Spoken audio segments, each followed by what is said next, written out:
सोने और चांदी की कीमतों में अचानक भारी गिरावट आई है। एक दिन में चांदी के दाम 85,000 रुपए घटे हैं, जबकि सोने की कीमत 25,500 रुपए तक गिर गई है। देखिए रिपोर्ट। पिछले कुछ वक्त से सोने और चांदी के दाम लगातार आसमान छू रहे थे।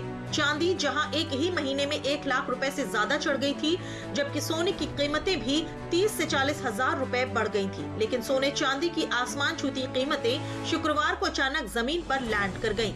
मल्टी कमोडिटी एक्सचेंज MCX पर शुक्रवार को चांदी की कीमतों में इतिहास की सबसे बड़ी गिरावट देखने को मिली।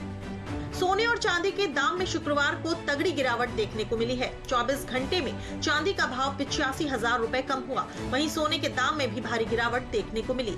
इतनी बड़ी गिरावट तब आई जब चांदी 4.20 लाख रुपए और सोना 2 लाख रुपए के करीब पहुंच गए थे। शुक्रवार 3:30 पर MCX पर मार्च वायदा के लिए 1 किलो चांदी की कीमत करीब 65,000 रुपए से गिरकर 3,35,001 रुपए पर पहुंच गई, जबकि गुरुवार की शाम को चांदी की कीमत बढ़कर 4,20,048 रुपए अपने ऑल टाइम हाई लेवल पर पहुंच गई थी। इस हिसाब से देखें तो 24 घंटे में ही चांदी के भाव में करीब 85,000 रुपए की गिरावट आई है। इसी तरह सोने की कीमत में भी भारी गिरावट आई है।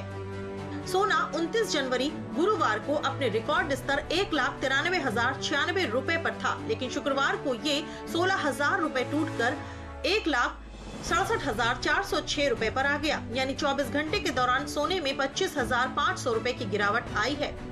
सोने और चांदी की कीमतों में भारी गिरावट को लेकर सोने चांदी के एक्सपर्ट और CAIT सदस्य पंकज अरोड़ा ने कीमतों में गिरावट की वजह को सामने रखा है। ऐसा क्यों हो रहा है? अमेरिका ने चांदी को और कॉपर को क्रिटिकल मिनरल घोषित कर दिया है, यानी एसेंशियल कमोडिटी कर दी है। और चाइना ने इसको जो है शंघाई एक्सचेंज ने चाइना गवर्नमेंट जो है उसने चांदी में बैन लगाया एक्सपोर्ट में, यानी चांदी चाइना से बाहर जाएगी जिनके पास लाइसेंस होगा।